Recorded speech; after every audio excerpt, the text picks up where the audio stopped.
Hello friends, अस्सलाम वालेकुम। Welcome to my YouTube channel idea Hasnain. उम्मीद है आप सब ठीक होंगे, खैरियत से होंगे। सबसे पहले मेरी एक छोटी सी गुजारिश, जो भी मेरे चैनल पे न्यू आ रहे हैं वो मेरे चैनल को प्लीज़ सब्सक्राइब कीजिए, साथ में बेल आइकन को भी दबा दीजिए ताकि आने वाली हर पहली नोटिफिकेशन सबसे पहले आपको मिलती रहे। तो चलिए फ्रेंड्स, सबसे हम शुरू करते हैं वीडियो। जो आज का मेरा टॉपिक है वो है गम्बर्ट मेडिकल कॉलेज का जो प्रॉस्पेक्टस है उसके बारे में बच्चे बहुत कुछ पूछ रहे थे। और उसके अलावा जो पम्प्स मेडिकल कॉलेज है वो उसके बारे में भी बच्चे मुझसे पूछ रहे थे कि उनके प्रॉस्पेक्टस के बारे में। तो बच्चों, जो प्रॉस्पेक्टस है वो इंशाल्लाह ताला मेरिट लिस्ट लगने के बाद आते हैं। जो गम्बर्ट मेडिकल कॉलेज है उसका भी प्रॉस्पेक्टस आएगा, और जो पम्प्स मेडिकल कॉलेज है गर्ल्स का, नवाब शाह, उसका भी प्रॉस्पेक्टस सेपरेट आता है। ठीक है फ्रेंड्स। और उसके अलावा जो है बिलावल मेडिकल कॉलेज, उसका 25 को मैंने आपको बोला था उस फॉर्म्स आ जाएंगे, लेकिन हुआ यूँ था कि डेट को एक्सटेंड किया गया था। ठीक है, मतलब जो ना डेट पे जो लास्ट डेट थी वो 24 थी। 24 के बाद मतलब बिलावल का फॉर्म आना था, ऑनलाइन फॉर्म, लेकिन वो नहीं आया। उसकी वजह से इसकी वजह ये थी क्योंकि ना सिंध गवर्नमेंट ने शहीद मोहतरमा बेनज़ीर भुट्टो मेडिकल यूनिवर्सिटी ने डेट को एक्सटेंड किया गया था। 29 को अब लास्ट डेट किया गया था। इसकी वजह से अब उसका भी प्रॉस्पेक्ट मतलब जो ऑनलाइन फॉर्म था वो डिले हो गया था। ठीक है, तो इनके जो भी प्रॉस्पेक्टस है गम्बर्ट से मैंने खुद पूछा है। वहाँ पर मैंने कॉल करके पूछा है, उन्होंने कहा है कि गम्बर्ट के जो प्रॉस्पेक्टस है वो मतलब कंप्लीट हो गए हैं। वो जो है ना मतलब कुछ दिनों के बाद आएंगे जब मेरिट लिस्टें लग जाएंगी। जब मेरिट लिस्टें लगती है ना तो उसके बाद ही मतलब जो है प्रॉस्पेक्टस मिलते हैं। ठीक है, उसके अलावा पम्प्स का भी कुछ ऐसा ही होगा। ठीक है, मतलब गम्बट का ये कंफर्म है क्योंकि मैंने वहाँ से पूछा था। उन्होंने ये कहा कि पहले मेरिट लिस्टें लगेगी, उसके बाद में प्रॉस्पेक्टस आपको यूनिवर्सिटी से लेने होंगे। ठीक है, किसी कुरियर या किसी लेओपर्ड से नहीं लेने होंगे, आपको खुद जाके यूनिवर्सिटी से लेना होगा और यूनिवर्सिटी में ही सबमिट करवाना होगा। और खैरपुर मेडिकल कॉलेज जो खैरपुर में है उसका भी जो है प्रॉस्पेक्टस आता है, लेकिन उसका जो मतलब फॉर्म होता है वो ऑनलाइन होता है। एक तो बिलावल मेडिकल कॉलेज जो है जामशोरो, उसका भी बॉयज़ के लिए 100 सीट्स होती है एमबीबीएस की। ठीक है। और बच्चे पूछ रहे थे, उसकी कैटेगरी एफ़ है पीएमसी की तरफ से, मतलब वो उसकी कैटेगरी एफ़ कैटेगरी है। तो मेरे ख्याल से आप एडमिशन ले लीजिएगा क्योंकि एफ़ कैटेगरी तो मतलब अच्छी नहीं है। लेकिन 5 इयर्स के बाद अगर आपको मतलब हो सकता है कि एसएमडीसी बन जाए। इस साल भी बोल रहे हैं एसएमडीसी बन सकती है इंशाल्लाह ताला बहुत, क्योंकि इस बार इस वीक में कल मतलब न्यूज़ में भी आया था कि एसएमडीसी का बिल मंजूर होने जा रहा है।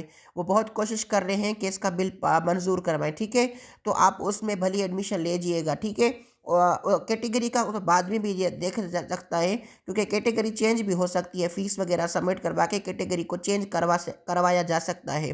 ठीक है फ्रेंड्स। और खैरपुर का भी जो है मतलब ऑनलाइन फॉर्म होगा।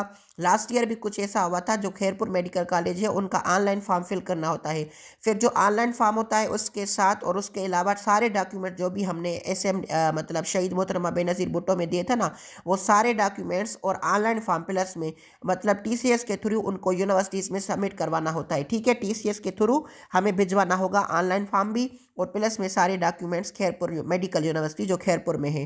ठीक है, ये सारे आपके क्वेश्चन कंप्लीट हो गए थे। और उसके अलावा एक बच्चा था जो मुझसे पूछ रहा था फार्म डी के बारे में। ठीक है, फार्मेसी के बारे में जिना मेडिकल यूनिवर्सिटी में। तो मैंने उसको बोला था कि अभी तक रिज़ल्ट नहीं आ रही।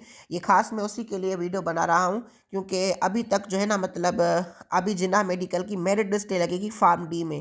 फार्म डी के जब मेरिट लिस्टें लग जाएगी तो उसके बाद ही आपको जो है ना मतलब जो बच्चे मेरिट पे आ जाएंगे तो उनके इंटरव्यू होंगे। जिना में जो 20% मेरे ख्याल से होता है इंटरव्यू का, मेन मतलब जो है ना रैंक रखी जाती है इंटरव्यू के। अगर बच्चे पास भी हो गए ना, टेस्ट को क्लियर बहुत कर जाते हैं, लेकिन उसके बाद मेरे ख्याल से 20% इंटरव्यू का होता है जिन्ना सिंध मेडिकल यूनिवर्सिटीज़ में।